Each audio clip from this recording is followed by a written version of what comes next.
지난 시간 복습 먼저 하겠습니다. 요한계시록은 어떤 성경입니까? 첫째, 예수 그리스도의 계시입니다.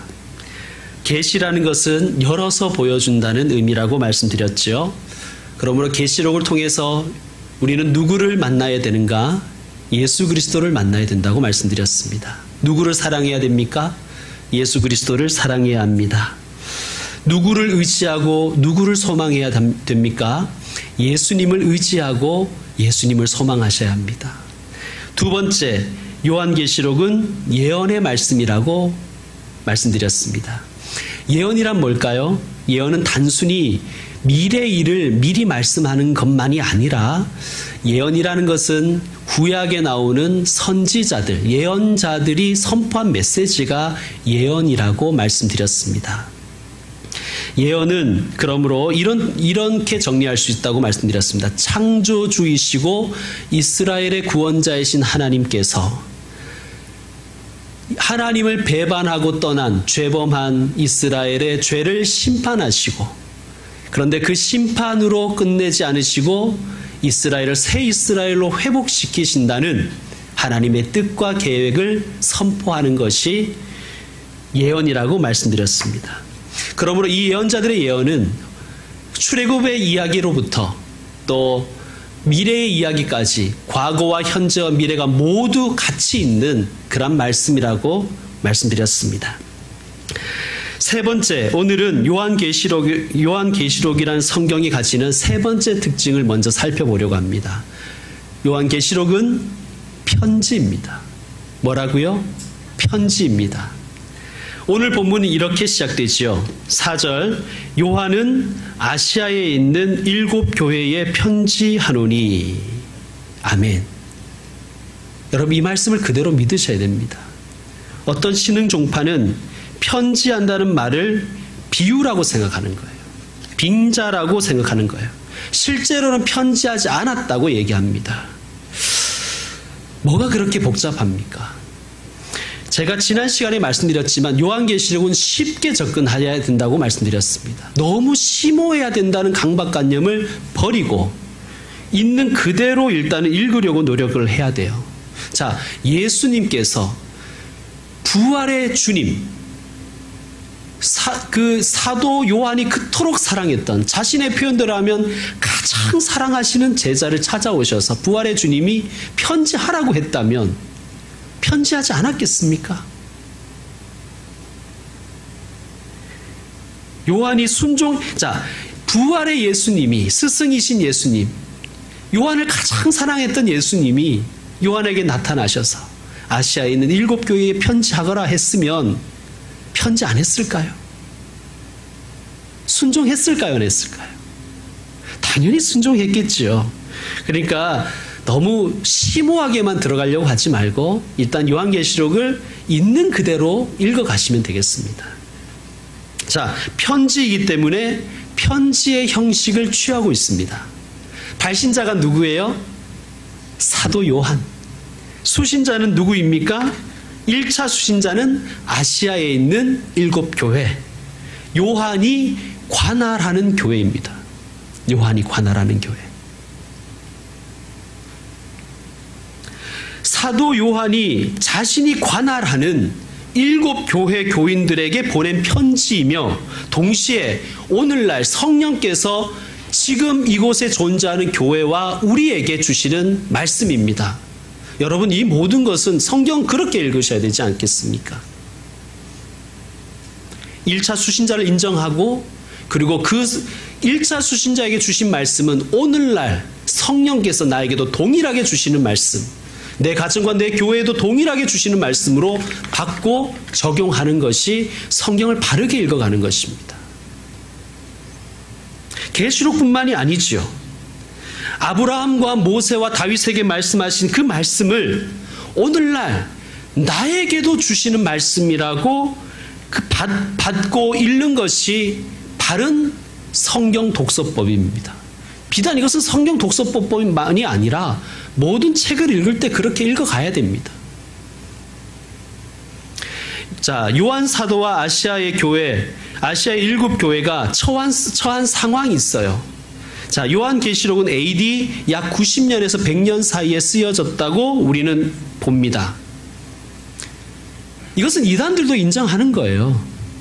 이건 뭐 우리 대한예수교 장로회만 얘기하는 게 아니라 모든 교단이 요한계시록은 AD 90년에서 100년 사이에 쓰여졌다고 동의를 합니다. 왜 그러냐면 여기에 대한 역사적 기록이 있거든요. 그러니까 성경 말고 다른 역사적 기록이 있거든요. 그 말씀을 잠깐 드려야 되겠네요. 어떤 신은 종파에서 왜 편지하지 않았다고 보냐 하면 요한 사도가 에베소의 목사였다는 거. 에베소의 그 감독이었죠. 뭐 역사적인 사실입니다. 그러니까 이게 말이 되냐는 거죠. 내가 내게 편지했다. 반모섬에 있는데 내가 편지해서 그럼 날라가서 그 편지 받았냐. 뭐 이렇게 조롱하면서 사실은 편지한 게 아니다. 그렇게 얘기하는데 뭐 좋습니다. 뭐 그렇게 생각할 수도 있는데 이렇게 한번 생각해 보죠. 그러면 에베소의 감독이었다는 말이 성경 어디에 나와요? 요한이 에베소의 감독이었다는 말이. 요한이 에베소를 담임했다는 말이, 에베소의 사자였다는 말이 성경 어디에 나옵니까? 성경에 나오지 않잖아요. 유세비우스의 교회사에 나오는 이야기예요.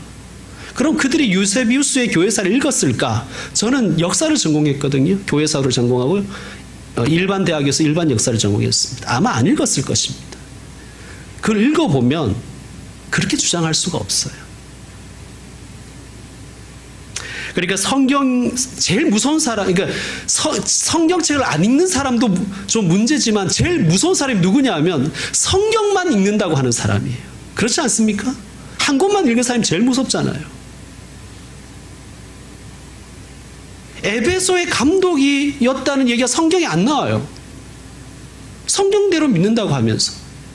여러분, 기존 우리 교회들은 이 모든 세상의 학문도 하나님께서 주셨고 성경을 바로 해석하기 위해서 적용할 수 있는 수많은 도구들로 우리는 그렇게 바라봅니다. 그래서 학문 간의 대화도 하고요. 여러분, 그게 정상적인 성경 읽기 아니겠습니까? 자, 그건 어쨌든 차치하고요. 자, 이 시기에는 AD 90년에서 100년 시기는 로마 기독교가 태생하는 초대교회를 가장 박해했던 시기입니다. 도미티안이라는 황제가 가장 악랄하게 기독교를 박해했던 시기예요. 이때 사도 요한은 로마에 의해서 반모섬에 유배되었습니다. 반모섬이 1장 9절에 나와요. 뭐 반모섬도 빙자다 그러는데 너무 그렇게 읽어보지 맙시다. 그냥 그대로 좀 읽어가면서 일단 1차적으로 좀 너무 심오하지 말고요. 처음에는 그대로 한번 읽어가는 것이 좋습니다. 자, 반모라는 섬도 비우고 빙자다.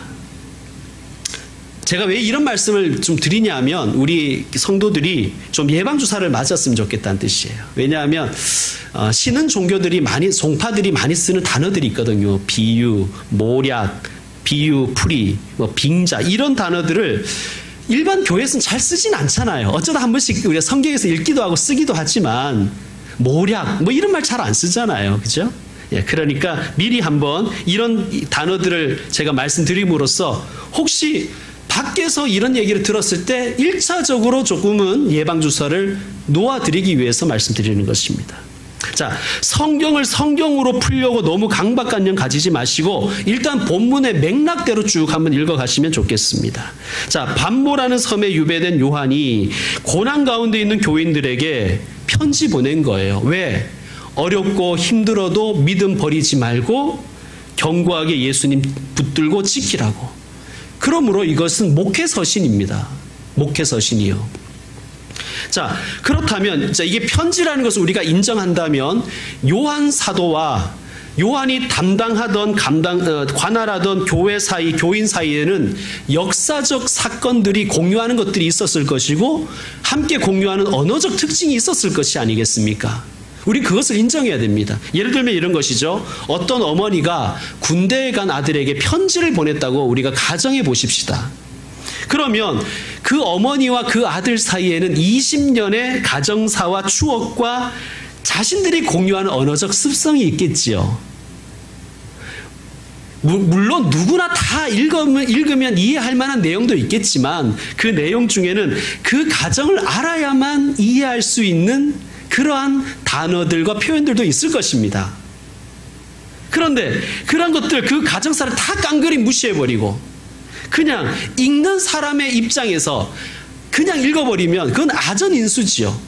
기독교 2000년의 역사를 다 무시해버리고 그것을 오늘날 우리 집단에게 우리에게 주신 말씀이라고만 생각하면 그것만큼 잘못된 독서법이 어디 있겠습니까?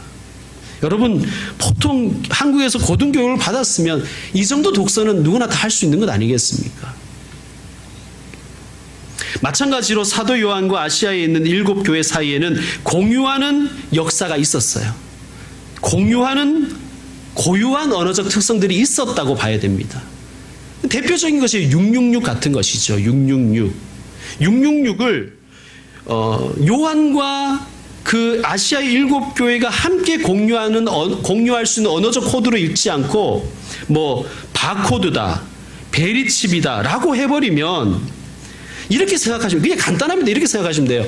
요한과 7교회는 바코드를 알았을까? 베리칩을 알고 있었을까? 알고 있었을 것 같습니까? 당연히 몰랐겠지요. 그러면 사도 요한도 자기도 666이라는 것을 보내면서 자기도 모르는 거를 보내고 그 받는 교인들이 알아듣든지 말든지 그냥 보냈다는 것은 말도 되지 않은 것이죠. 그러면 우리는 이것을 생각할 때 요한계시록을 읽어나가는 분명한 가이드라인을 우리가 설정할 수 있는 것입니다. 자, 억울하게 유배당에 있는 목회자가 박해 가운데 있는 사랑하고 그리운 교인들에게 편지를 보내면서 할 말이 많겠지만 가장 먼저 무엇을 썼는가? 우리가 믿고 의지해야 될 분이 누구신가를 소개하고 있어요. 4절에 보면 이렇게 됩니다. 요한은 아시아에 있는 7교회에 편지하노니 뭐라 그러냐면 이제도 계시고 전에도 계셨고 장차 오실 이 누구겠습니까? 이분이 누구겠어요? 자, 그 다음에 그의 보좌 앞에 있는 7영 이분이 누구시겠습니까? 생각 한번 해보시죠. 자, 5절에 또 충성된 증인으로 죽은 자들 가운데에서 먼저 나시고 땅의 임금들의 머리가 되신 예수 그리스도. 이분은 분명하죠. 예수 그리스도라고 하니까. 자, 그러면 먼저 첫 번째 질문. 이제도 계시고 전에도 계셨고 장차 오실 이 누구십니까? 예수님? 아닙니다. 성부 하나님이십니다. 우리가 장차 오실 이라는 명칭 때문에 혹시 이것을 재림하실 예수 그리스도로 생각하시는 분도 있겠지만 이분은 성부 하나님이세요. 장차 오실 이라는 명칭은 메시아 구원자에 대한을 표현하는 이게 관용적인 표현입니다. 장차 오실 이. 그러니까 우리가 믿는 성부 하나님은 과거에도 계시고 현재에도 계시고 그냥 미래에도 있는 분이 아니라 그 정도의 분이 아니라 그런 분을 뛰어넘어서 우리를 구원하시는 구원자이시라는 뜻이에요. 자, 그 다음 그의 보좌 앞에 있는 7영 누구일까요? 성령님이십니다. 성령님. 자, 7은 우리가 잘 아는 것처럼 완전수이죠. 0은 단수로 표현되어 있습니다. 헬라어를 조금이라도 알면 이게 단수라는 걸 알아요.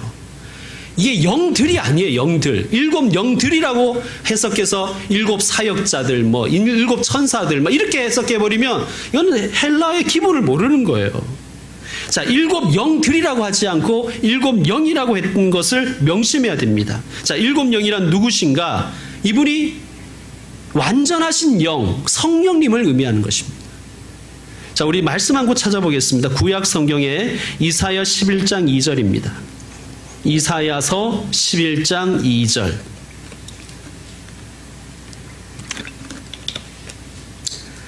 이사야서 11장 2절. 우리 같이 읽겠습니다. 시작. 그의 위에 여호와의 영 곧 지혜와 총명의 영이요 모략과 재능의 영이요 지식과 여호와를 경외하는 영이 강림하시리니. 아멘.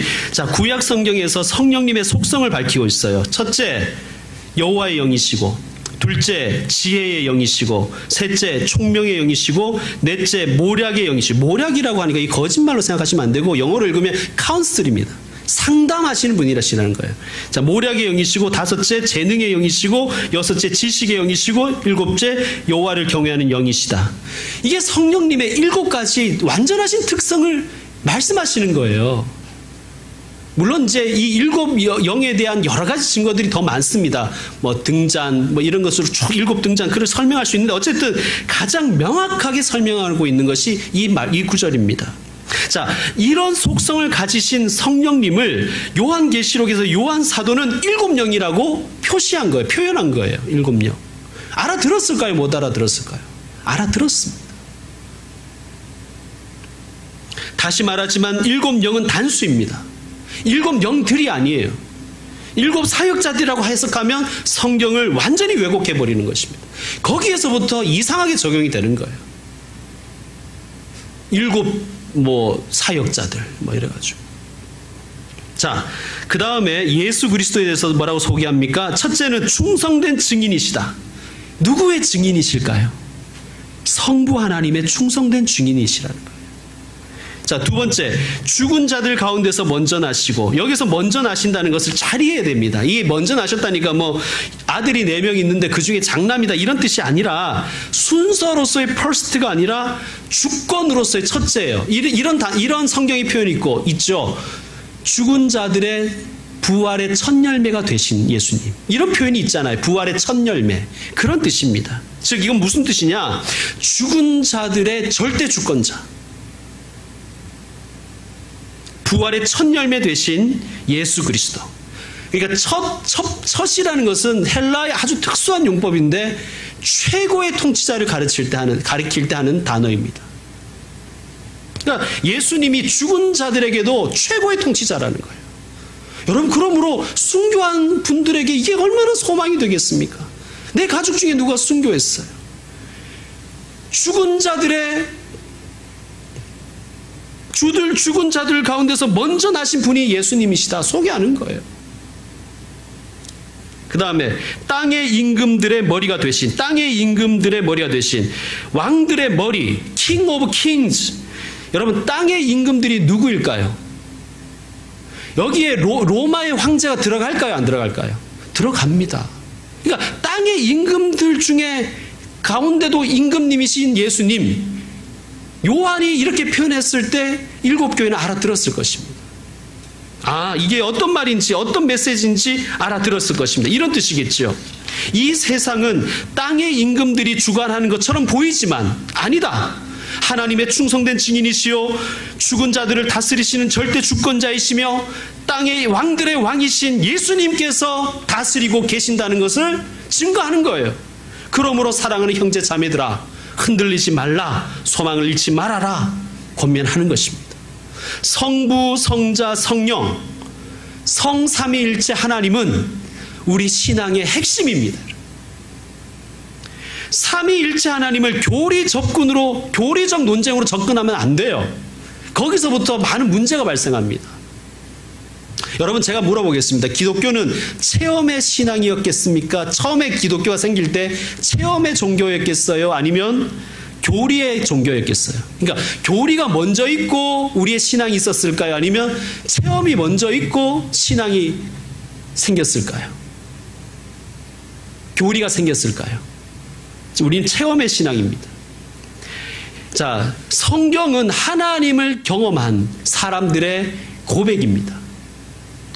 처음 선택된 이스라엘 역사 가운데 아브라함의 자손들 이스라엘은 하나님을 역사 가운데 경험한 거예요. 이분은 유일하신 살아계신 하나님이시다. 체험한 거예요. 그래서 그들은 유일신 사상이 생긴 것입니다. 자, 그런데 2000년 전에 이 땅에서 살아간 한 청년, 이름이 예수인 이 청년을 만난 사람들은 이 청년의 삶과 십자가와 부활과 승천을 통하여 이 청년 예수가 하나님이심을 경험한 거예요. 그런데 더 놀라운 것은 예수님이 승천하셔서 하나님 우편으로 가셨는데도 불구하고 예수님이 항상 그들과 함께 있는 걸 경험하는 거예요. 누구 때문에? 보혜사 성령님 때문에. 자, 이것을 어떻게 설명할 것인가? 성부 하나님과 자신들이 믿던 여호와 하나님은 유일하신데 자신들이 경험한 예수님이 하나님이심을 고백했습니다. 나의 주, 나의 하나님.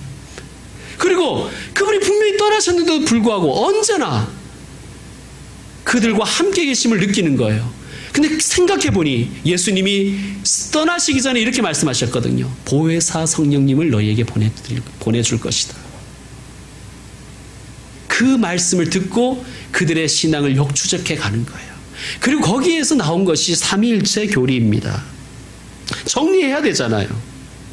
자, 우리 분명히 기억해야 됩니다. 체험이 먼저이고 교리적 정리가 그 다음이었어요. 그러니까 교리가 먼저 있었던 게 아니에요. 그러니까 교리 싸움을 하면 이게 서로 다 상처를 입어요. 자, 그래도 우리는 좀 정리를 해야 되겠죠? 삼위일체가 뭔가? 자, 우리에게도 이 삼위일체는 어렵지만 고대 그리스도인 교회에게도 이 삼위일체는 매우 어려웠습니다. 여러분, 제가 언젠가 신학생 때 어떤 교회에 갔더니 그 목사님이 이렇게 설교하시더라고요. 제가 오늘은 삼위일체에 대해서 확실하게 가르쳐 드리겠다고. 제가 교회에서는 목사지만 집에 가면 남편이고 학교 가면 학생이지 않습니까? 노예 가면 노예장이고 이게 삼위일체라는 거예요. 그러니까 하나님께서 구약에는 성부 하나님으로 또 신약에는 예수님으로 또 은혜의 시대에는 성령님으로 오신 것이다. 여러분, 이것은 대표적인 이단 사상입니다. 한 분 하나님이 계시는데 자기의 모양을, 자기의 역할을 혹시 바꾸어서 활동하신다는 것을 우리는 양태론 혹은 변태론이라고 합니다. 기독교가 이단으로 규정한 사상입니다. 양태론 이단이라고 그러지요. 그런가 하면 이렇게 주장하는 사람들도 있어요. 새 신들의 조합이다. 대표적인 사람이 아리우스라는 사람입니다. 아리우스는 이렇게 주장했습니다. 성부 하나님이 계시는데 이분은 100% 하나님이시다. 그러니까 예를 들면 제가 그렇게 설명하는 거예요. 성자가 계시는데 성자는 90% 하나님이시다. 성령이 계시는데 성령은 80% 하나님이라고 생각했어요. 그러니까 이 말이 뭐냐면 본질이 다른 새 신들의 조합이 삼위일체론이다. 이렇게 오해한 것이죠. 이것을 기독교 교회는 이단으로 규정했는데 삼신론 이단입니다. 이미 AD 400년 이전에 삼위일체론이 확정되었어요. 이렇게 정리합니다. 여러분, 이 부분을 잘 들으셔야 됩니다. 성부라는 분이 계시는데, 그리고 성자라는 분도 계시고 성령이라는 분도 계시는데 그분들이 일체로 존재하신다 라고 정리를 해야 됩니다. 자, 우리는 삼위라는 표현을 잘 안 써요. 위라는 표현을 잘 안 써요. 이 위가 참 어색한 표현이에요. 이 고대에는 우리에게 있었어요. 그 과거에는 우리에게 이 위라는 표현이 있었는데 지금 위라는 표현을 잘 안 써서 그래요. 자, 위는 뭐냐면 그 중국에 여행을 가시면 엘리베이터를 타 보시면 우리는 10명이라고 승차 정원을 표시해 놓잖아요. 중국은 거기다 위자를 씁니다. 사람인 변에 들립자입니까? 이게 서 있다는 그 입자 있잖아요. 예, 설립자. 자, 그게 위인데 그게 몇 명이란 뜻이에요. 자, 그러면 삼위라고 하는 말을 지금 우리말로 바꾸면 세 분이라고 그렇게 표현하면 됩니다. 세 분. 그러니까 양태론과 변태론은 배격하는 것이죠. 자, 그럼 일체가 무슨 뜻일까? 일체라고 하니까 이걸 한 몸뚱아리라고 생각하는 사람들이 있어요. 그러니까 뭐 예수의 몸에서 삼위일체가 되었다. 이렇게 삼위로 있다가 일체가 되었다. 이렇게 말도 안 되게 설명하는데 이것은 큰 오해입니다. 이렇게 대표적으로 오해한 사람이 역사적으로 많아요. 일체라는 것은 한 몸뚱아리라는 뜻이 아니라 한 본질이라는 뜻이에요. 동일 본질. 그러니까 이렇게 적용할 수 있죠. 성부라는 분이 계시는데 영원하시고 무한하시고 불변하신 하나님이시다.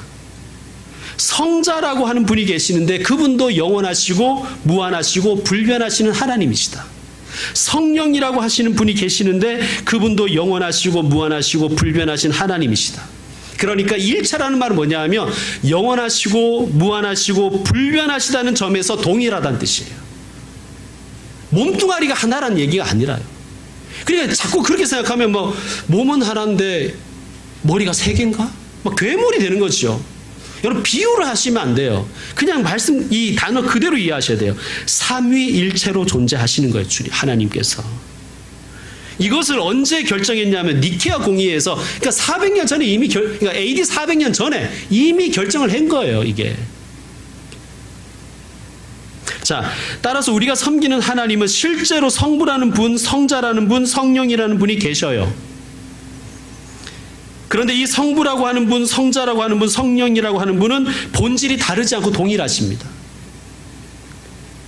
여러분 이 부분을 그렇게 정확한 이해입니다. 정확한 이해대로 그렇게 믿고 그렇게 인정하시면 됩니다. 자, 성경에는 삼위일체라는 단어는 나오지 않습니다. 그러나 삼위일체 하나님을 증거하는 구절들은 너무나 많습니다.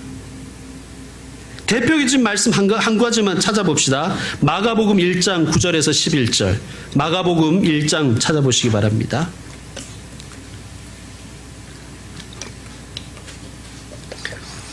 마가복음 1장 9절에서 11절.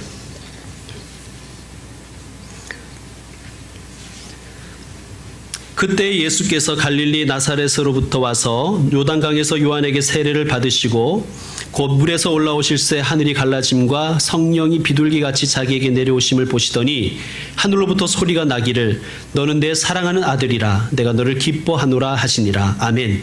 자, 요단강에서 성자 하나님이신 예수님이 세례를 받고 물에서 올라오실 때 하늘이 갈라지고 성령께서 비둘기같이 내려오셨습니다.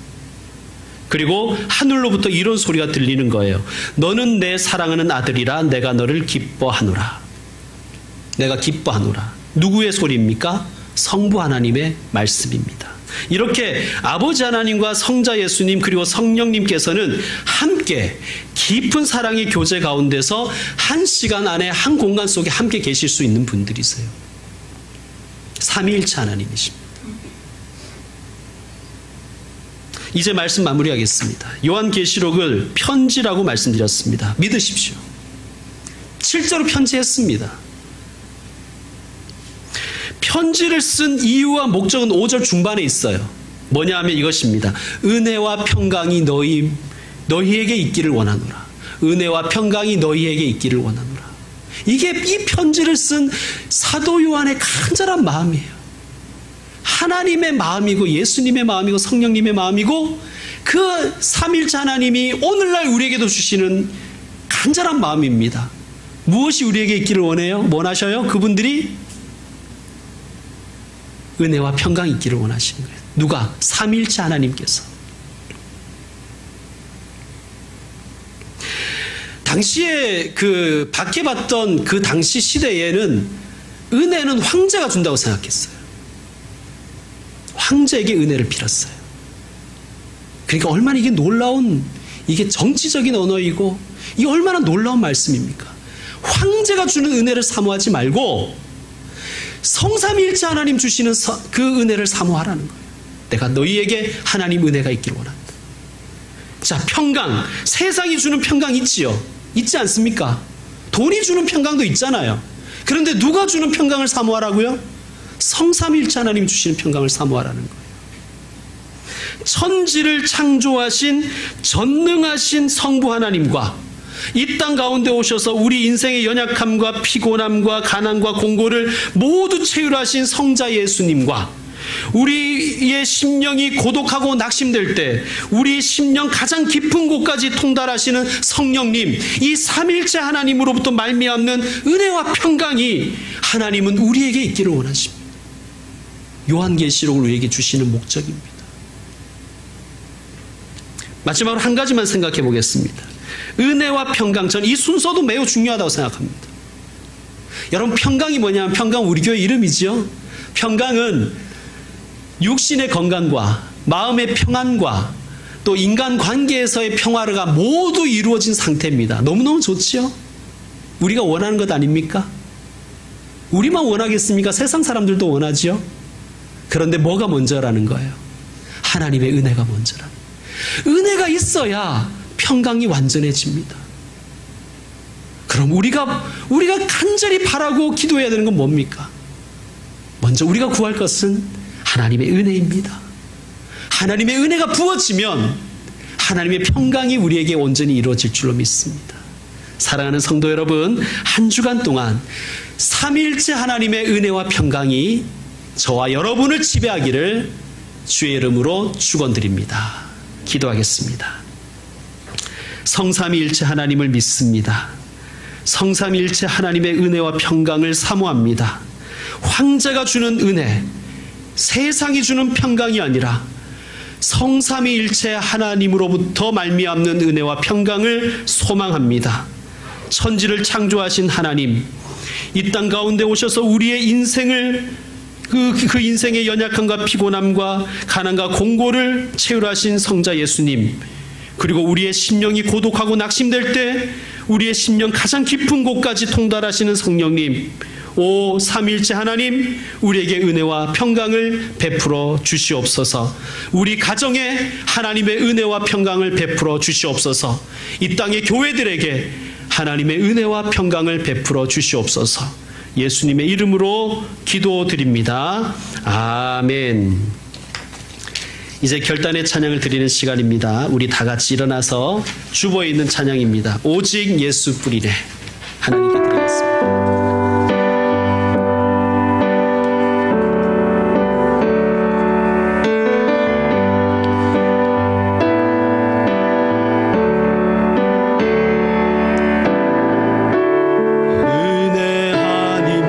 살아갈 수가 없네. 호흡마저도 다 주의 것이니 세상 평안과 위로 내게 없어도 예수, 오직 예수뿐이네. 은혜 아니면 살아갈 수가 없네. 호흡마저도 다 주의 것이니 세상 평안과 위로 내게 없어도 예수, 오직 예수뿐이네.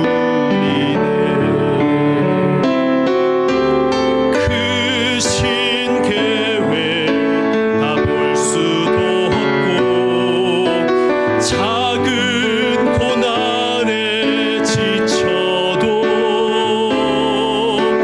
주께 묶인 나의 모든 삶 버티고 견디게 하시네.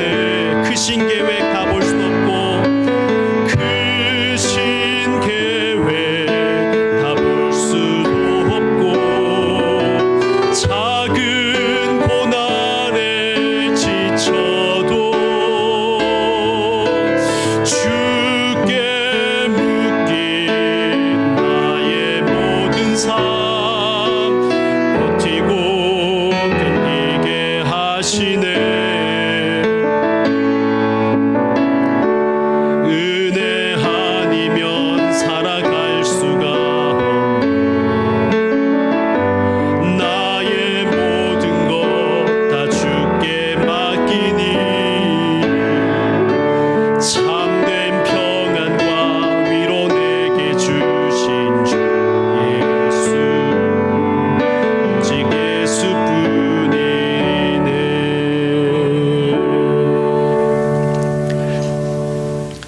주 예수 그리스도의 은혜와 하나님 아버지의 그 다음 없는 사랑과 성령님의 교제 교통하심이 세상이 주는 평안, 세상이 주는 위로를 구하지 않고 성삼위일체 하나님으로 말미암는 은혜와 평강을 사모하고 구하는 모든 주님의 사람들에게 이제로부터 영원토록 함께 계실지어다.